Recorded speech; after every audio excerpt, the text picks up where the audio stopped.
నాన్నకైన క్రీస్తైన పరమాత్ముని ప్రతినిధులన్నావు. మతం పేర కులం పేర మత్సరాలు తగదంటూ మానవతకు జ్యోతులెత్తినావు.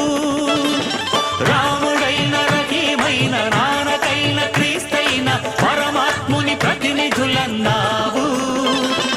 మతం పేర కులం పేర మత్సరాలు తగదంటూ మానవతకు జ్యోతులెత్తినావు. కటిక విషం మింగి మాకు కరుణ పంచినావు. ఇలకే అపరంజి వెలుగు నీవు.